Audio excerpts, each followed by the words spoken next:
I want you to imagine that you suddenly went missing. How long would it take for someone to report it to the police? Would it be hours? That when you didn't show up home or to pick up children at school, someone would know that something was terribly wrong. They might not have thought that you had been kidnapped or murdered, but they might worry about a car crash and call the hospital or police about traffic accidents. Or would it be days? Perhaps you wouldn't have shown up at work for a couple days. While your coworkers thought it was unusual that first day, they figured you were sick, had gone back to sleep, and forgotten to call in. But the second day? That means bigger trouble, because if you were so sick that you couldn't call in for 2 days, then you might need medical help. Or would it be a week? You talk with your family every week, and after you missed your normal Sunday evening call, your parents become frantic after you don't answer. Call after call, text after text, email after email. Or would it be a month? Maybe you work from home, or you're retired, or you're on disability, and perhaps you're known for packing up and visiting friends and family with little notice. No one would be surprised that you impulsively decided to go visit an old college friend out of state. Or would it be months, maybe half a year, because the only person close enough to have reported you missing didn't do it? Marsha Rader Brantley disappeared from Tennessee in the spring of 2009, but it took more than 6 months before it was reported. But wait, before you judge, truth is much more convoluted than you might assume. Because Marsha was a woman who was much loved and deeply missed by friends and family, even before she disappeared.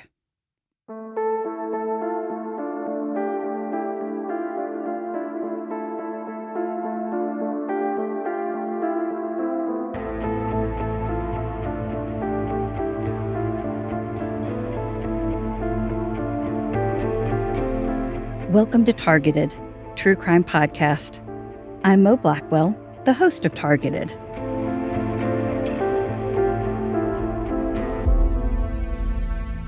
It's been a long break, my friend, and I've missed you. The world is a different place than it was when we parted earlier this year, at the end of Season 3. I know we have new listeners today who probably don't need to hear about my last few months, so I will spare you the updates on my life.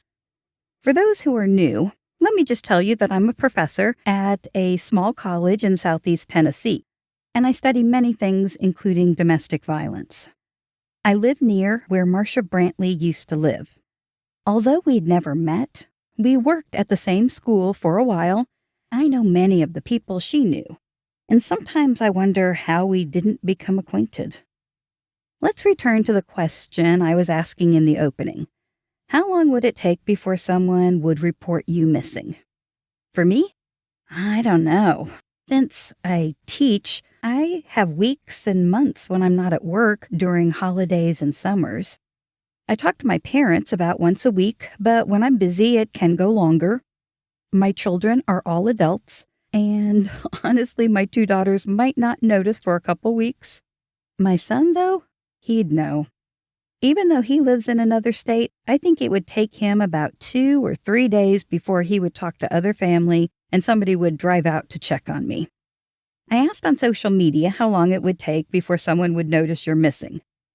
The overwhelming answer was that somebody would know you were missing within a few hours or less.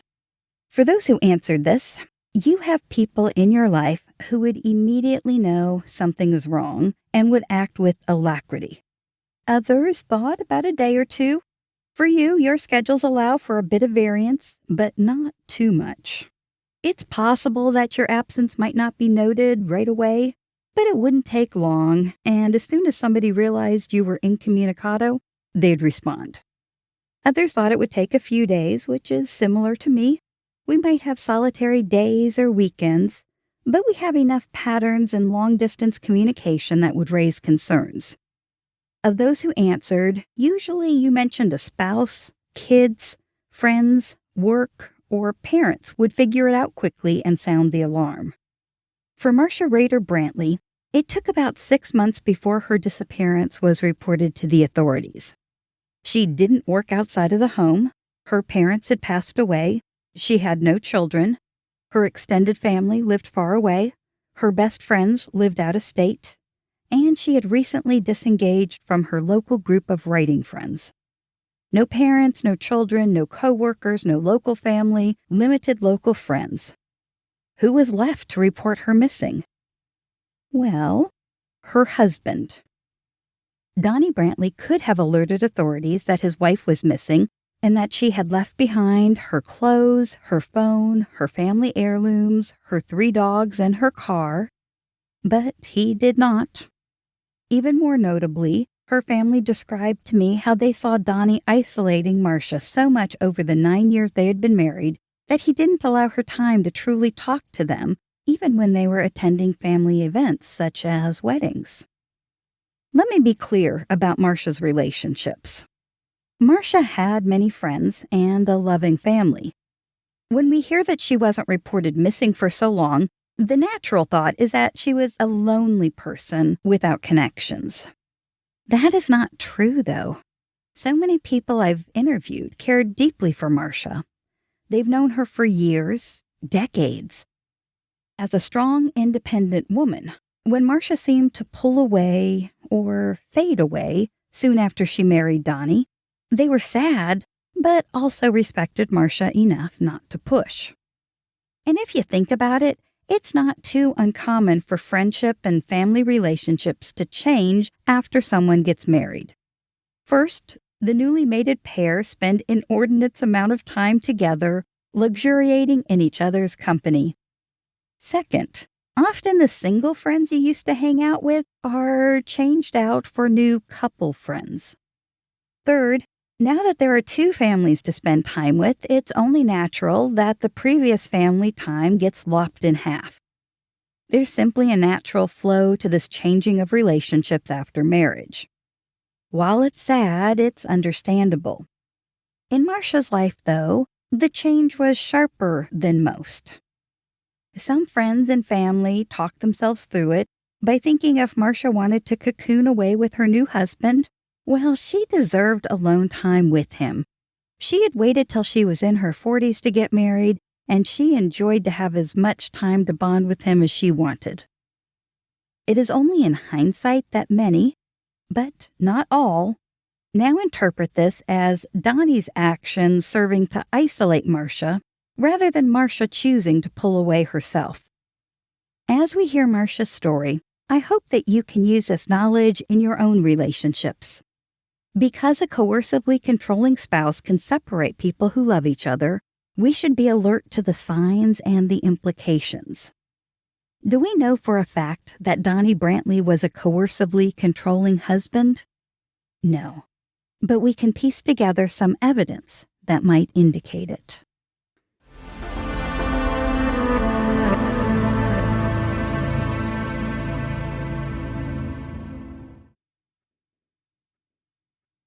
Today, I'm introducing you to the basic story of Marsha Rader Brantley and her mysterious disappearance in the spring of 2009. In future episodes, we'll be exploring the details, controversies, relationships, and theories, as well as discuss the possibility of a type of domestic violence known as coercive control. Over the past year, I've spoken with members of her family, many of Marsha's friends, co-workers, law enforcement, as well as others who worked on aspects of her case, and the journalist who became a support to the family. One interview even happened in a beauty shop while my interview subject was getting his hair trimmed. I still have more interviews scheduled in the next few weeks. All of these will help to examine each of the areas of her life and disappearance in detail. I consider people's stories to be precious, and they deserve to be told with respect. In fact, I often think of people's stories almost as a diamond. Just as a diamond has been carved by a jeweler to create facets, so do our stories. When we pick up a diamond, we see things from one angle and get a good view of one aspect. But then, if we rotate that diamond, we'll see a different facet and gain a new perspective. After shifting the diamond many times and looking at many areas, we can start to piece together a more complete story. As I mentioned, today is just an overview, a quick glimpse of the diamond that was Marsha's life. But we will soon begin to closely examine those carved edges and bevels that impact her story.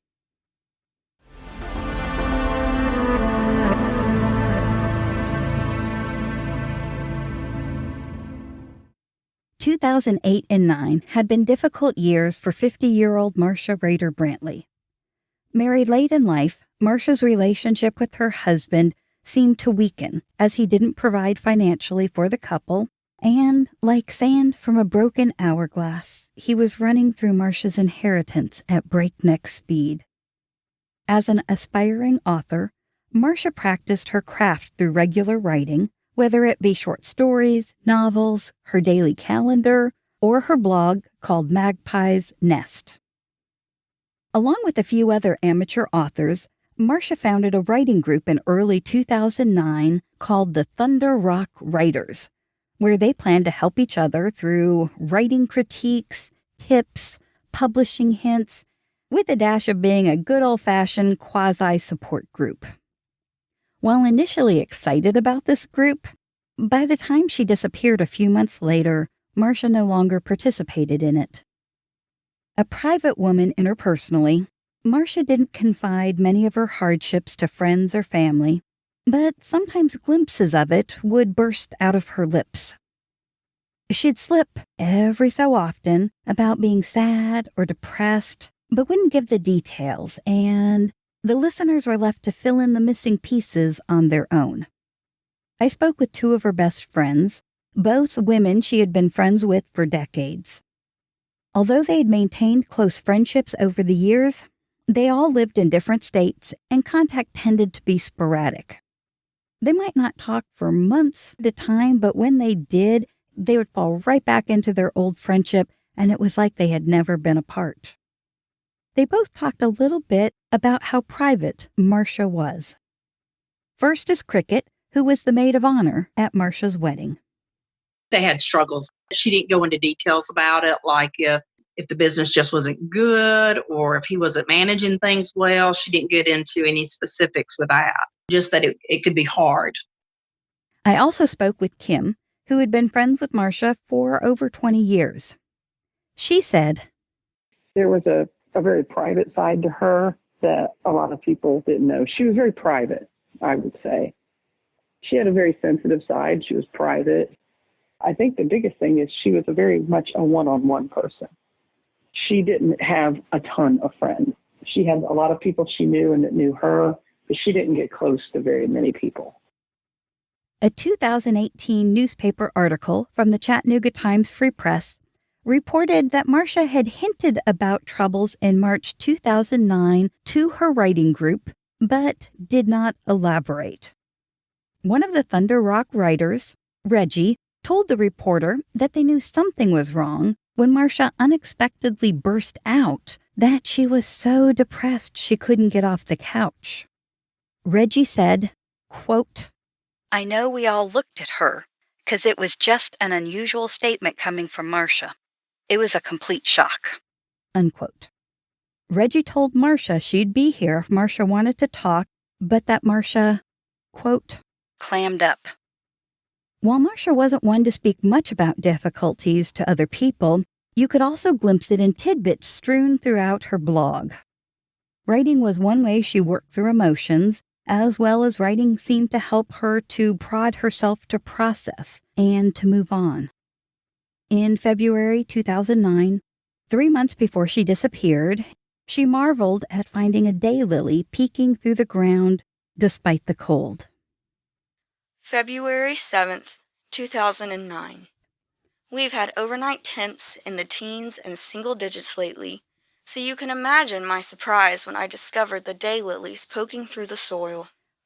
Just one more reason to remember that even in harsh conditions, life presses on. Life presses on. It isn't difficult to imagine the flowers could be an analogy for her own life. On her birthday, a few weeks later, when she turned 50, Marsha did not mention her husband or how he celebrated her day with her. a sharp contrast to the year before when she had rhapsodized over the gifts he had given to her. Instead, she ends with a sardonic essay saying, February 28th, 2009. So, today is my 50th birthday. Okay, so I haven't picked up that much wisdom. At least I have some good memories, if I could just remember what they are. Yet another peek at her troubles can be found in the blog when she was discussing her 9th wedding anniversary soon after that in March 2009.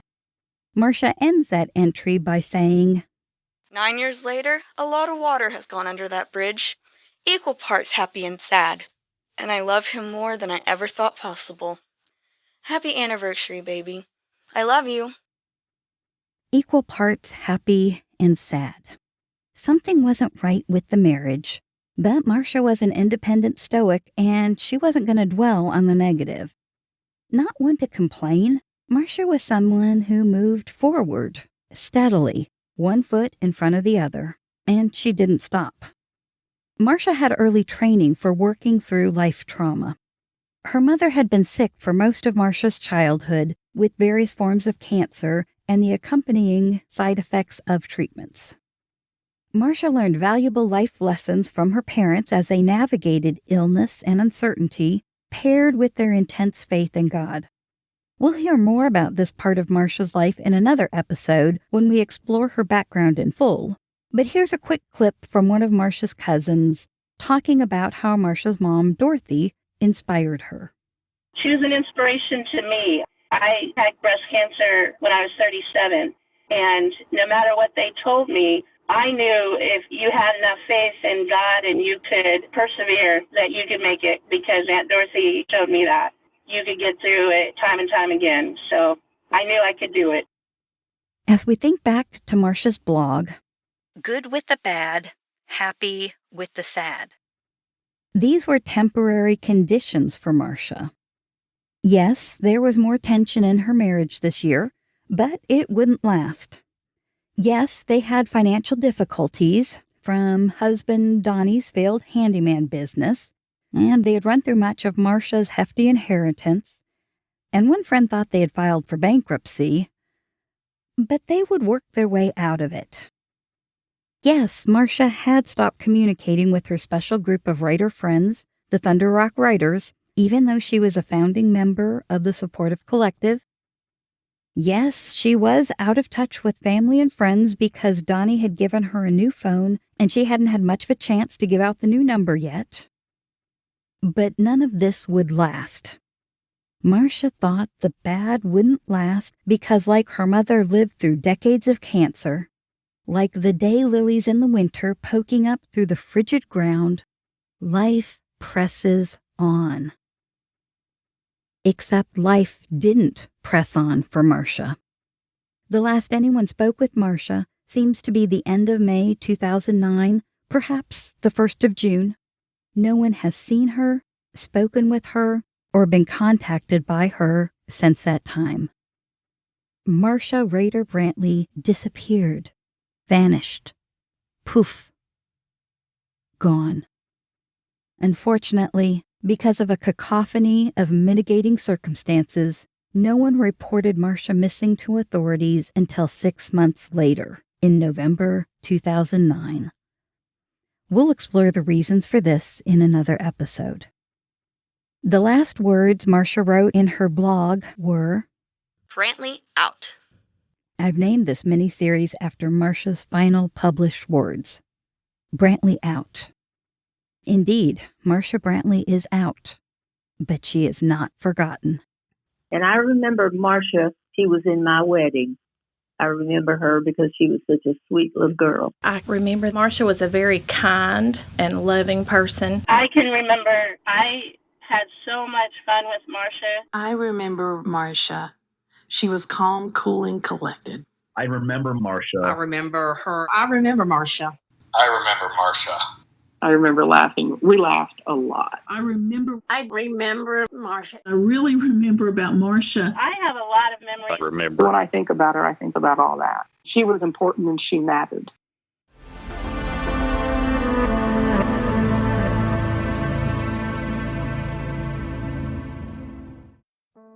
Thanks so much for joining us at Targeted True Crime Podcast. If you're interested in my sources or research, I include a bibliography on my website, www.targetedpodcast.com. If you want to support the show, please consider leaving a 5-star review on Apple Podcasts and writing a sentence or two about what you like. If you want to connect on social media, I'll include links in the show notes. If you'd like to reach me via email, you can do that at targetedpodcast@gmail.com. Please stay tuned for promos at the end of the podcast and check them out if they sound interesting. As we end, let me emphasize that if you or someone you know is a survivor of domestic violence, you are not alone. There are resources available to you. I've included some contact information in the show notes and on the website about a few organizations. Leaving an abusive relationship can be one of the most dangerous times for a target, so I strongly encourage you to reach out for support. Getting help may be the hardest thing you'll ever do, but it will be worth it. I'm Mo Blackwell, the host of Targeted. Peace, my friends. Peace. Maine, the northernmost state in America, usually thought of as a quaint, safe vacation destination. Our motto is, the way life should be. But did you know serial killer John Joseph Joubert was raised in Maine and was convicted of 3 stabbing murders of young boys? Or the unsolved abduction of baby girl Ayla Reynolds, supposedly stolen from her bed near Christmas 2011. Her body has never been found. These are just 2 of the main stories Murderific has covered. We cover crimes from all areas and Maine cases as well. Murderific True Crime Podcast, hosted by me, Bernadette, can be found on iTunes, Spotify, Podbean, or wherever you listen to podcasts, or go to murderific.com. We will be executing podcasts 1 crime at a time.